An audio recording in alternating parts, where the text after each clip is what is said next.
Look, in the meantime, let me get to this next story. I don't know if you saw this on CTV or not.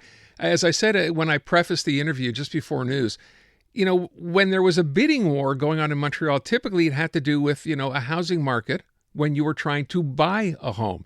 Housing market heats up, people have to go in, now you have to pay above asking if you want to be considered. Well, now that has moved over into the rental market. Hard to believe, but that's what we're starting to see now. The story on CTV talked about a couple who were dying to find a place to move to. They have a growing family, could not find any place, finally found a place, and they had to offer more, beyond just offering more money than was being asked for in rent. They had to provide a letter of reference. Maybe that's not so unusual for a rental. But by the end of it all, in order to try to get this place, they offered $500 more than was being asked and still lost out to someone who offered $800 more for a rental. That's crazy. Marc-Andre Martel is a real estate broker here. He is on the line. Mr. Martel, thanks for your time this afternoon. Yes, hi, Aaron. Thanks for having me over. Can I ask if you have ever, or I don't know how long you've been doing this, have you ever seen a rental market like this in Montreal? Yeah, well, I've been doing this for 15 years, and no, I haven't, Aaron. Simply, just like the story that you told, it's very, very unusual. It catches everybody off guard, the tenants and the brokers as well. So if I can, obviously, the obvious question here is why is this happening now? And I guess the obvious answer is there's a rental crunch. But what brings that on? Well, a lot of the landlords are asking for what was recommended by the TAL, which is at least 6% above what their previous rent was. So at first glance, most tenants see that the rental market is pretty expensive. And then when there's something that's not too expensive that comes on the market, like in the case that we're talking about, then it funnels all the tenants or potential renters to that one listing. So then it gets multiple offers. Which kind of makes it seem, if I have this right, then if you're a landlord, right, and you want to have a place put up for rent, so you put it in a lower price knowing it's going to attract more people, and then they just start outbidding each other. Is that what you see happening? Yeah, so that's what happened there. And like you said, it's not something that's very common for rentals, but this is a case in point of something that happened that's just like that. So the one other thing I will point out, I think I heard this mentioned in the story, right? There are so many condo units that perhaps people bought as investments that did not end up getting sold for one reason or another, that they are now forced to put those up on the rental market. Is that what you're seeing as well? Yeah, so these developers that built these big towers that are not able to sell them will rent them, but they're not really what people are looking for. They're not looking for a fancy one bedroom for right. $2,500. They're looking for a good old three bedroom, it's 1,500 square foot apartment, and there's not a lot of those. So that's what people are looking for. So, you're a real estate broker. People come to you. What's your advice to people looking to rent right now? Well, I would say, first of all, if you see some place stay on the market for more than a few weeks, then go to those listings and try to negotiate down. When you see something that's inexpensive, then you see it as well as any other tenant, and then they're probably going to be competing with you for that same property. So don't hesitate to negotiate down a little bit. And if you end up in a bidding war and you lose out, well, don't despair. There's another one right around the corner. It's funny as I hear you say that, though. I think, find one that's been around for a while. My initial reaction would be, well, it's been around for a while because they're probably asking too much to begin with. Yeah, exactly. But then the landlord gets to reality and he has to rent the place. And so if you make him an offer and it's the right timing, then he might accept it.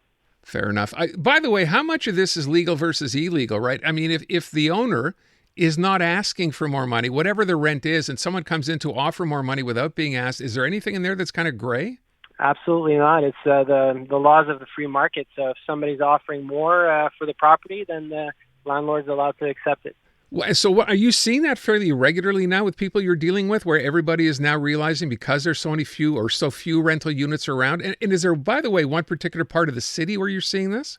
Not necessarily. It has to do with the type of property that you're interested in. But most of the time, downtown core, dense areas, there's a lot more tenants than there are properties available. So anytime that happens, you'll see pressure and multiple offers. Yeah.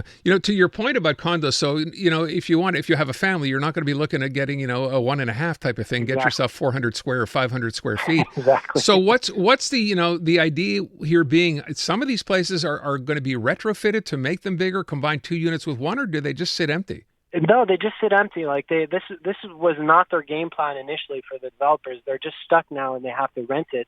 So that's what they're doing. But really, there's nothing that's being built for the people that need it. So I think that the solution would be that there'd be more help to builders to build affordable housing and housing that really accommodates your common family. Because there's a lot of builders out there that they're sitting on their hands because so much red tape to build. It's so expensive to build, and then financing is hard to get. So if they got a little bit of help, they'd probably be glad to build. I wonder too. So when you talk about the center of the city, obviously, you're limited in terms of how much space you have, right? You just can't keep building everywhere. But if you were looking for a place and you said, I'd like to stay in the city, and now it's not attainable anymore because the rent is so high, especially if you get in a bidding war. As you get off island, is this the same kind of thing you're seeing as well, or not so much? Not so much. As soon as it could be an area of the South Shore and the North Shore where there's not a lot of properties for rent at all, just because it's not a rental area, and then just so happens that there's more tenants for that one property. So that could happen, but typically it will happen more in the downtown core. People need to be closer to the city, and then we'll have a lot of choices. Yeah, now you have to pay for the privilege. I would ask one last thing. I don't know if you heard the story today about Soraya Martinez-Ferrada. So she's going to be running for mayor, of course, against Luc Rabouin with Projet Montreal. She had a home, and it was disclosed today that part of the process, if you wanted to rent, was you had to put a security deposit down. And I'm trying to remember the other angle to the story. There was a security deposit and I think a cleaning fee as well, right? Which is illegal to do. But she said, well, she didn't rent it. She had a rental agency.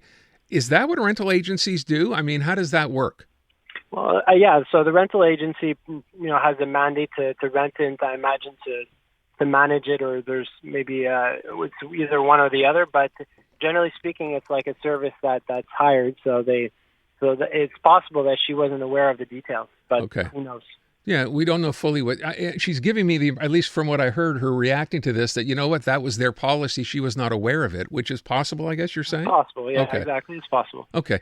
Listen, I thank you so much. I do appreciate your time today. Thanks. You're very welcome. Take care. Marc-Andre Martel, real estate broker, and that's what you're hearing. That's what you're dealing with now.